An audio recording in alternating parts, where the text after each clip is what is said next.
Voilà, nous nous retrouvons en ce premier jeudi soir du nouveau confinement. Hélas, nous ne pouvons pas pour l'instant nous retrouver pour adorer dans l'église. Et peut-être dans quelques jours aurons-nous eu la bonne nouvelle du retour des cultes, mais pour l'instant ce n'est pas sûr. Et donc en ce jeudi, je me suis dit qu'il serait peut-être bon pour nous aider les uns les autres, d'entrer dans la prière personnelle, dans ce qu'on appelle l'oraison, peut-être de nous remotiver, de peut-être aussi recevoir quelques indications pour nous y aider. Il est sûr qu'en l'absence du culte, en l'absence de l'Eucharistie, nous avons un besoin d'autant plus urgent de nous ressourcer, de rencontrer Dieu présent à l'intérieur de nous-mêmes, présent dans notre chambre, présent dans notre maison, car il est d'abord là, et c'est tout l'enjeu de la prière personnelle, de l'oraison, qui est d'abord donc un dialogue entre l'homme et Dieu, entre quelqu'un qui dit « je », le priant, et qui s'adresse à un « tu », qui est Dieu. Mais on pourrait aussi renverser le dialogue et dire que c'est d'abord quelqu'un qui parle en « je » et qui est Dieu, « je suis », et qui s'adresse à un « tu », celui que nous sommes, et qui d'ailleurs n'existe que parce que Dieu lui adresse la parole. Car celui qui me parle dans la prière, c'est celui qui est mon créateur, la source de ma vie et de ma personnalité la plus profonde, de telle sorte que je ne peux me connaître moi-même que dans ce vis-à-vis avec mon Créateur et mon Sauveur. Et c'est ainsi que la prière personnelle n'est pas, je dirais, une petite couche spirituelle qu'on rajoute dans sa vie, mais le cœur de ce qui fait notre existence. Et donc cette relation est vitale, nécessaire pour se connaître et ainsi pour pouvoir ensuite agir dans le monde. Alors on pourrait dire que la prière, telle que la vie chrétienne nous l'a fait découvrir, est le but de toute recherche religieuse. Toutes les civilisations ont désiré entrer en contact avec la divinité au sens large, et ils y ont passé beaucoup de temps, ils y ont engagé beaucoup d'efforts, que ce soit dans la sagesse, la philosophie, et plus encore dans l'ascèse, dans toutes les formes de mystique naturelle que nous reconnaissons à l'œuvre dans tous ces chercheurs de Dieu qui n'ont cessé de vouloir entrer en contact avec le ciel. Et en même temps, cette recherche est impossible, cette recherche n'a jamais conduit à connaître le véritable Dieu. Elle a pu peut-être donner un sentiment fugace du divin, mais en tout cas, elle n'est pas capable de nous conduire à Dieu. Et de manière contrastée et merveilleuse, en régime chrétien, eh bien, n'importe quel petit enfant baptisé qui sait à peine parler et qui a appris à dire son Notre Père, eh bien, d'un seul coup, se met à tutoyer Dieu, c'est-à-dire obtient ce que les plus grands esprits, les plus grands mystiques ont cherché sans l'atteindre. Et ce prodige qui nous est donné gratuitement, qui est notre privilège, mais indu, eh bien, ce prodige est le fruit, bien sûr, de la grâce que nous a obtenue le Christ, parce qu'au fond, il faut toujours le rappeler, ce n'est pas l'homme qui montait au ciel, c'est Dieu qui du ciel est descendu vers nous et qui nous a révélé ce que c'est que la prière et qui non seulement nous la révèle, mais nous y fait entrer, car il s'agit de sa propre prière, la prière d'un fils qui est tourné vers son Père. Et c'est bien l'œuvre de l'Esprit Saint qui nous unit au Christ et qui, à son tour, nous permet de nous tourner vers le Père. Voilà, au fond, la prière chrétienne, c'est entrer dans cet échange à l'intérieur de la Trinité, du Fils qui, dans l'Esprit Saint, eh bien, est tourné vers son Père. Nous pouvons parler à Dieu et Dieu nous parle. Ça, c'est le privilège chrétien et on pourrait l'étendre parce que d'abord, ça a été le privilège d'Israël qui a entendu de manière évidemment très précise au Sinaï la voix de Dieu lors de la théophanie. Et dans cette perspective, voyez-vous, la prière chrétienne n'est pas un commandement moral. Il ne s'agit pas de prier parce qu'il faudrait obéir au commandement de l'amour de Dieu, mais il s'agit de prier parce que c'est une nécessité vitale, une nécessité de l'amour.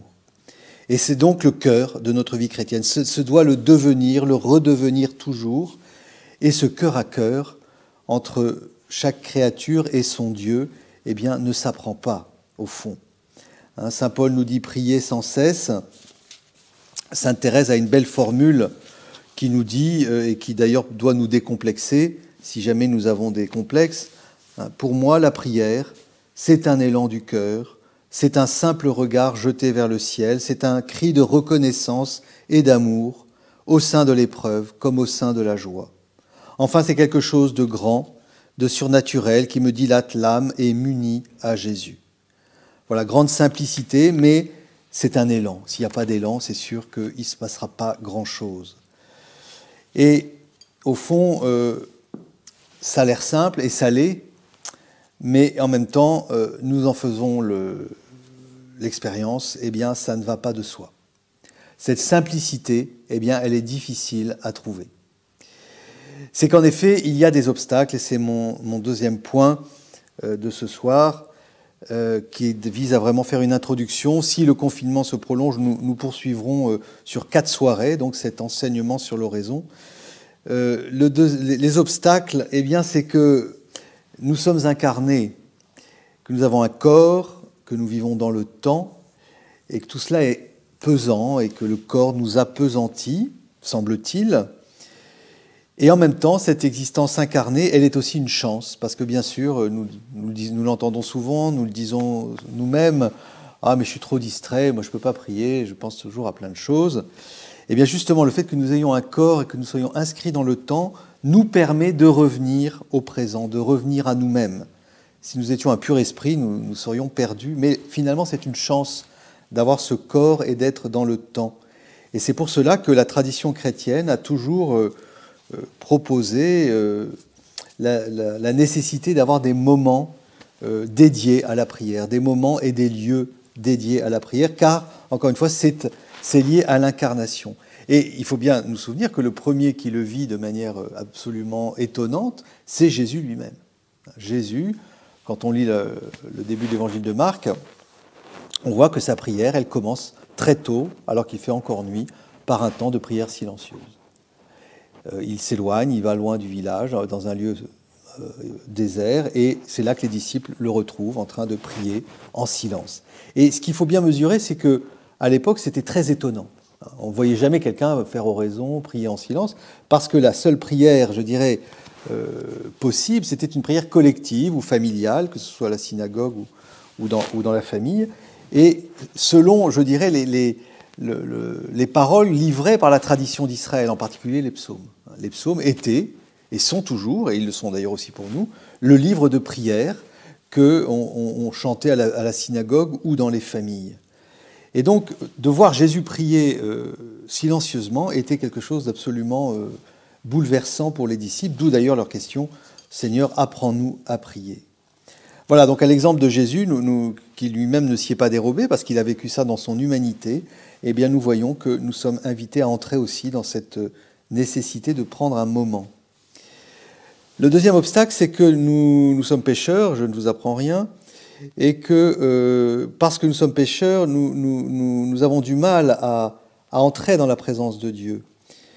Et que tout ce qui pourrait non seulement entrer dans la présence de Dieu, mais surtout nous sommes obnubilés par nous-mêmes, par nos projets, par leur réussite.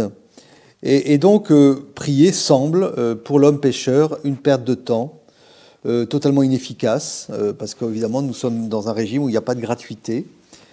Voilà, donc ça c'est un premier obstacle de se dire, de toute manière ça ne sert à rien. Et puis, parce que nous sommes aussi pécheurs, nous avons peur de la solitude. Nous avons peur de nous retrouver face à nous-mêmes et face à Dieu. Et donc, à la fois nous désirons cette rencontre avec Dieu, mais aussi en même temps nous la fuyons. Hein, comme Adam, après son péché, après le péché originel, a fui la présence de Dieu et s'est caché derrière au milieu d'un buisson. Voilà. Ensuite, il y a comme obstacle, bien sûr, les tentations du malin, hein, de l'ennemi du genre humain, qui nous suggère des pensées, Parce que lui, sa stratégie, enfin son objectif, c'est que nous n'entrions pas en relation avec Dieu. Il ne veut pas que nous prions, parce qu'il ne veut pas que cette relation avec Dieu se construise et devienne vivante. Et donc il va nous suggérer parfois, et souvent d'ailleurs, le découragement. Hein, des pensées d'autodépréciation en disant « ben non, de toute manière je suis nul, je n'y arrive pas, de toute manière j'abandonne ». Donc on essaye un peu l'oraison 2-3 jours, et puis comme on n'y arrive pas, on laisse tomber, on se décourage. Et puis autre pensée suggérée par le mauvais esprit, eh bien c'est au contraire, comme on sent bien qu'on n'est pas du tout à la hauteur, c'est de se rassurer en faisant des prières. Alors on fait tant de notre Père, tant que je vous salue Marie, et puis on en fait toujours plus, parce que comme on n'arrive jamais à être en règle, finalement, on est toujours dans quelque chose de l'ordre du scrupule, où il faut en rajouter. Et donc on perd de vue l'essentiel, qui est que la prière, c'est un cœur à cœur. Et donc pour lutter contre ces obstacles, eh bien, il faut bien sûr décider de prier et s'en donner, je dirais, une discipline extérieure. Il faut la vouloir, il faut décider qu'on priera chaque jour, à telle heure, à tel moment, à tel lieu, pour retrouver, effectivement, se retrouver devant Dieu et en soi-même. Parce que Dieu, nous révèle saint Augustin, il n'est pas au dehors de nous-mêmes, mais il est à l'intérieur de nous-mêmes. Hein. Vous connaissez la formule « Je te cherchais à l'extérieur de moi-même, dans la beauté de tes créatures, alors que tu étais au-dedans de moi-même, plus intime à moi-même que moi-même ». Et puis, il y a aussi peut-être quelque chose dans la prière d'une générosité à vivre, accepter de donner à Dieu ce qui nous est le plus précieux, hein, parce qu'on est prêt peut-être à donner beaucoup d'argent, mais notre temps, on a beaucoup plus de mal à le donner gratuitement, surtout si c'est pour s'ennuyer. Et bien voilà, donnons ce temps, acceptons de ne pas contrôler ce temps, qu'il soit inutile, qu'il soit apparemment vain, et offrons-le au Seigneur tel qu'il est, tel que nous le vivrons. Alors à partir de ces deux points, donc qu'est-ce que c'est que la prière et quels en sont les obstacles, maintenant je voudrais dans un troisième point voilà, vous donner quelques éléments plus concrets, hein, pour préparer en amont sa prière, une fois qu'on a décidé, hein, qu'on allait l'inscrire dans sa vie, et cela signifie qu'on l'inscrit chaque jour, parce que Dieu a fait les journées de 24 heures, et le rythme des jours et des nuits est là pour nous indiquer que chaque jour, eh bien, Dieu veut le vivre avec nous, et donc c'est chaque jour qu'il faut se retrouver ce cœur à cœur. Donc il faut choisir son moment, choisir une durée aussi.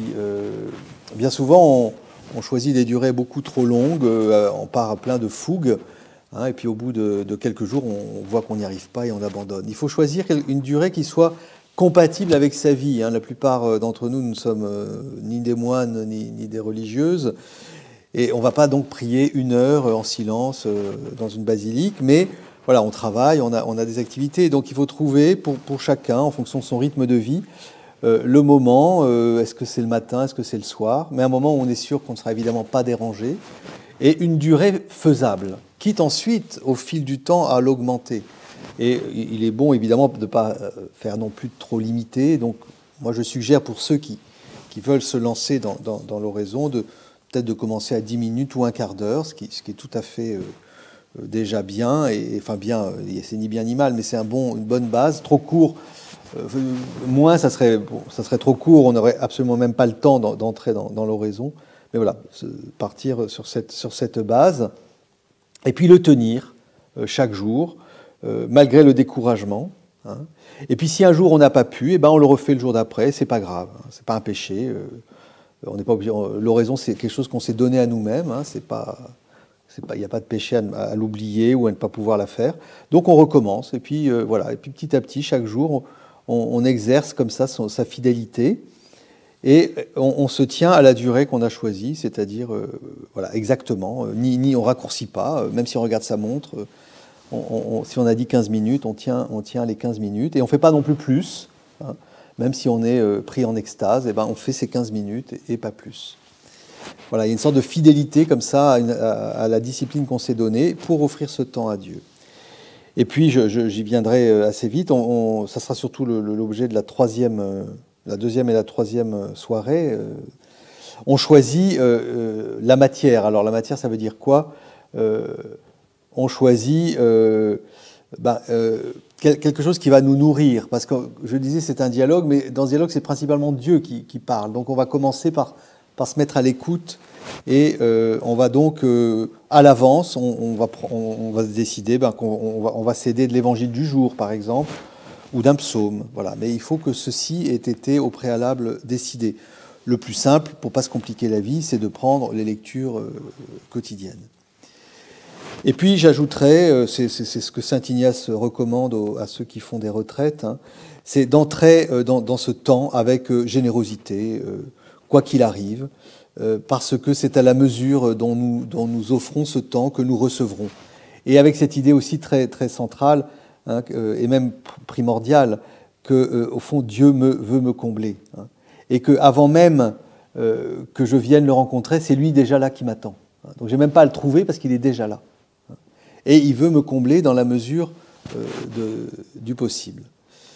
Voilà. J'en arrive maintenant à un quatrième point qui sera bref, mais qui est un peu... qui est mnémotechnique, disons. C'est que toute prière, c'est comme la visite d'un bâtiment. On y entre, on y reste et on en sort. Il y a 3 moments. Voilà, j'entre dans la demeure de Dieu, donc il y a l'entrée, j'y demeure un certain temps et j'en sors. Pour le dire autrement, toute prière a un début, un milieu, une fin. Voilà, il y a à peu près 3 moments qui sont des 3 moments d'un dialogue finalement. Le premier, c'est la mise en présence. Voilà, j'arrive et je me mets en présence de Dieu qui est là. Et donc c'est de ça que je vais surtout vous parler tout de suite. Et puis, une fois que je suis en présence autant que possible, à Dieu qui est présent, donc lui, dans ma chambre, dans mon coin prière, eh bien, il y a ce deuxième temps qui est principalement l'écoute. C'est-à-dire, je me mets d'abord à l'écoute. Hein, comme Samuel qui dit à Dieu, « Parle Seigneur, ton serviteur écoute ». Voilà, je me mets en situation d'écouter. Je ne commence pas à parler, à bavarder, mais voilà, j'essaie d'entrer dans le silence et d'écouter. Et ce temps-là, c'est dans ce moment-là que je vais, par exemple, reprendre des phrases de l'Évangile qui m'ont nourri, prendre un psaume pour soutenir ma prière. Et puis le troisième moment, la fin, eh bien, c'est qu'une fois que j'ai écouté, je vais répondre. Et ce moment de la réponse, c'est le moment où je fais des prières de demande, où j'intercède pour ceux qui me sont confiés, où je rends grâce, voilà. Et en général, je termine par un autre Père, parce que tout me conduit, hein, encore et toujours vers le Père. Voilà, donc ça c'est la structure, facile à retenir, un début, un milieu, une fin. Aujourd'hui, je vous parlerai surtout du début, hein, de la mise en présence, donc c'est mon 5e point. La prochaine fois, nous entrerons un peu plus sur l'aspect de la mise en présence, mais sous l'angle du pécheur, comment je me reconnais pécheur devant Dieu. Et puis nous poursuivrons la 3e séance avec justement la phase de l'écoute. Et puis la 4e séance, la phase de la réponse. Comment je parle à Dieu, comment j'apprends à lui parler. Donc la mise en présence, mon 5e point. Donc Dieu était déjà là, et moi j'arrive. Déjà, je prends une position qui peut être à genoux, qui peut être assis, qui peut même être allongée, nous dit saint Ignace dans les exercices. Bref, la position qui me convient pour durer. Hein, si je commence à gigoter toutes les 30 secondes parce que j'ai mal aux genoux, que ceci, que cela, voilà. Donc je prends tout de suite la position dans laquelle je sais que je suis bien et que je ne vais pas être distrait et que je vais pouvoir durer dans cette position. Une fois que je suis dans cette position, je fais un signe de croix. Donc, premièrement, signe de croix, hein, qui ouvre, hein, en quelque sorte, ce temps, qui le sacralise, si l'on veut. Voilà, et je terminerai par un signe de croix. Donc, ça délimite bien ce temps, qui est un temps hors temps ordinaire, si on peut dire. Et puis, justement, je commence tout de suite mon deuxième point, enfin deuxième élément, par un acte de foi. Voilà. Je vous l'ai dit, Dieu est là. Eh bien, je le pose dans la foi que Dieu est là. Tu es là, Seigneur, mon Dieu. Je commence à m'adresser à lui. Je ne commence pas à me dire, je suis fatigué, ceci, cela. Non, tu es là, Seigneur, mon Dieu. Tu es mon Dieu. Alors, je dis ça ou je dis autre chose, mais vous voyez, c'est d'abord pouvoir, dans un acte de foi, reconnaître que Dieu est présent. Même si je sens rien, même si, encore une fois, je suis fatigué ou distrait, mais voilà, il y a cet acte de foi que je pourrais d'ailleurs reprendre tout au long de la prière. Ensuite vient, en numéro 3, le temps du recueillement. Alors évidemment, c'est toujours le temps le plus délicat. Il s'agit d'entrer dans le silence, et le silence, ça nous fait peur, on passe son temps à le fuir. Notre culture ne nous y aide pas, puisqu'on est environné de bruit et de distraction, et donc notre propre esprit, finalement, est bruyant, parce qu'il y a beaucoup de pensées qui tournent en permanence. Il ne faut pas nous en étonner. Nous sommes dans une sorte d'hyperconscience permanente, où nous avons toujours 3 ou 4 trucs en même temps qui tournent.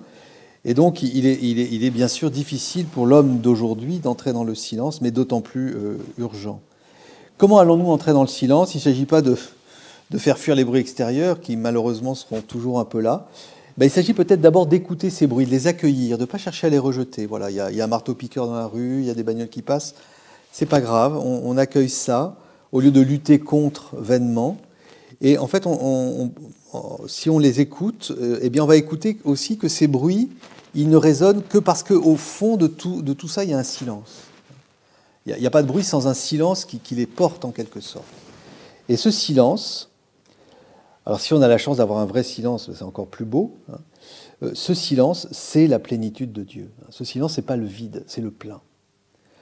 Si vous êtes dans une nuit à la campagne entièrement silencieuse et que vous prêtez attention à ce silence, vous verrez que c'est un silence rempli d'un bruissement qui est la voix même de Dieu, hein, comme dit Élie, hein, la voix d'un fin silence au mont Horeb. Voilà. Et donc, voilà, ce silence, il faut l'entendre et comprendre qu'en fait, c'est une parole, ce silence. C'est peut-être même la parole du Père. Hein. Voilà, elle n'est pas vide. Et puis, j'invite aussi à respirer. Voilà, vous avez pris une position corporelle qui vous convient. Respirez. Prenez, sans entrer dans des exercices de yoga, mais prenez le temps de respirer et, par la respiration, de devenir plus présent à vous-même. Parce qu'au fond, c'est ça. Le problème, c'est pas que Dieu n'est pas présent, il est là. Le problème, c'est que nous ne sommes jamais présents. Nous sommes toujours à côté de nous-mêmes. Et donc, voilà. Le but de l'oraison, c'est que peut-être nous devenions un petit peu présents à nous-mêmes. Et que nous puissions dire, d'ailleurs, on peut le dire, hein, moi ça m'est souvent arrivé de le dire, Seigneur, je suis là pour toi, je suis bien là. Et à défaut des distractions qui évidemment ne cesseront pas, il ne faut pas rêver, eh bien de revenir toujours en disant, Seigneur, mais je suis là, malgré mon esprit qui divague, mon corps est là, et je reviens à ce temps avec toi. Donc, attention pour les distractions, ne pas s'en désoler. Ouais. Distractions qui passent, c'est comme des nuages dans le ciel, poussés par le vent, voilà, ça passe. Si on commence à s'en inquiéter, alors évidemment, on va perdre sa tranquillité. Non, il y a des distractions, c'est normal, laissons-les passer, même si j'étais en train de réfléchir à ce que j'allais manger ce soir, voilà, on laisse passer, et évidemment, on ne les retient pas. Et on revient tranquillement au Seigneur. Ensuite, j'arrive au 4. Donc, 1, signe de croix, 2, acte de foi, 3, recueillement, hein, entrer en nous-mêmes, devenir présent à soi-même, et puis 4, en fait, ce dialogue, il faut l'entretenir. Le danger dans la prière, c'est qu'on retombe toujours d'une manière à une autre, d'une manière ou l'autre, au monologue. Hein.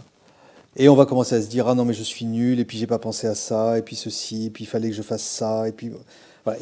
Et on est dans le monologue, et on n'est plus dans le dialogue. Donc constamment, on aura besoin, dans ce temps de mise en présence, de sortir du monologue pour s'adresser à Dieu. Par exemple, au lieu de dire « je suis nul », eh ben de dire au Seigneur, tu vois Seigneur, je suis vraiment un pauvre type, j'arrive à rien, viens m'aider. Voilà. Au lieu que la contemplation de ma misère ne soit pas l'occasion d'être dans le monologue, mais qu'au contraire, elle m'ouvre à Dieu.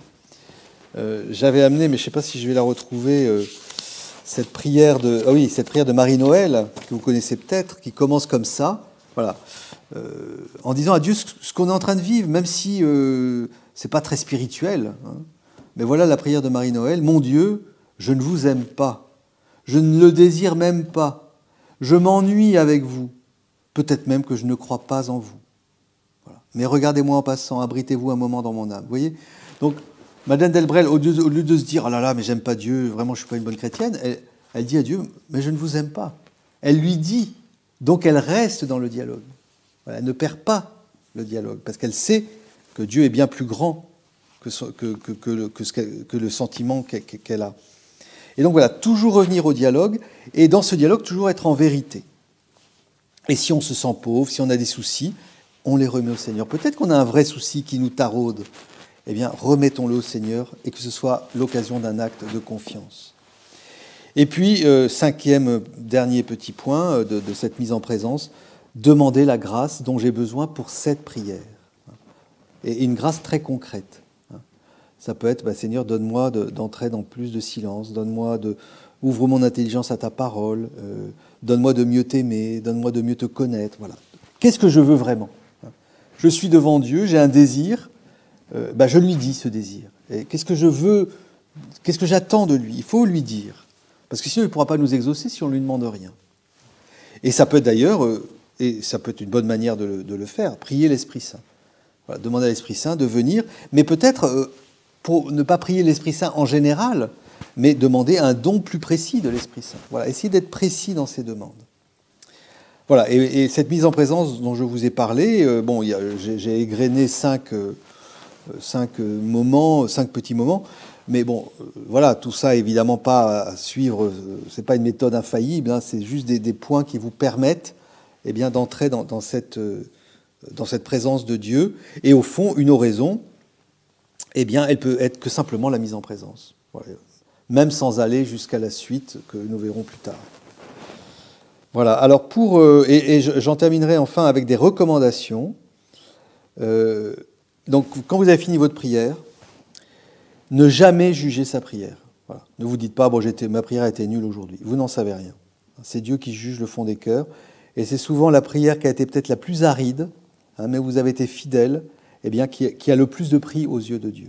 Donc ne jamais juger sa prière, car la prière ne se mesure pas, la qualité de la prière ne se mesure pas à ce que vous en avez ressenti. Il faut bien faire la distinction entre ce que vous ressentez, qui est fluctuant et qui n'est pas la vérité, et la vérité qui est que vous êtes devant Dieu, et ça c'est la foi qui vous le dit. Et puis, il faut bien aussi vous dire que si nous prions, ce n'est pas pour obtenir des consolations. Et donc, il est normal, Dieu est un bon pédagogue, qu'on ne va pas être tout le temps consolé, on va tout le temps avoir des grands sentiments d'amour pour Dieu, non, parce que nous ne sommes pas encore dans la vision parfaite. Et donc, Dieu nous apprend à le chercher pour lui-même.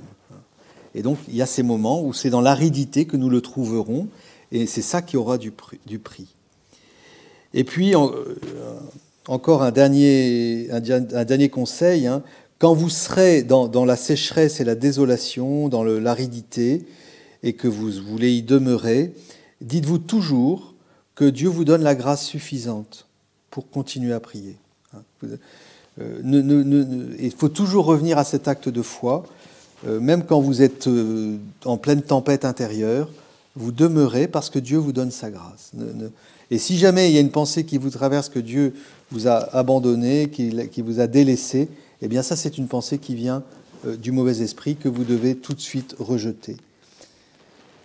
Voilà, et c'est souvent d'ailleurs dans ces prières que votre prière aura été la plus vraie.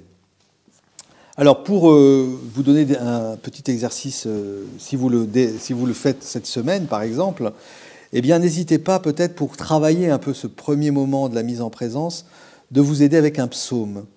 Et je pensais, je l'ai oublié, non il est là, je pensais comme il y a 2 psaumes qui peuvent vous aider. Alors voilà, une fois que vous êtes vous avez obtenu un minimum de silence, que vous sentez que vous pouvez commencer à parler à Dieu, ou pour entretenir ce dialogue, eh bien, vous avez le psaume 62, Dieu, tu es mon Dieu, je te cherche dès l'aube, où c'est finalement l'homme qui est devant Dieu avec tout son désir de le rencontrer.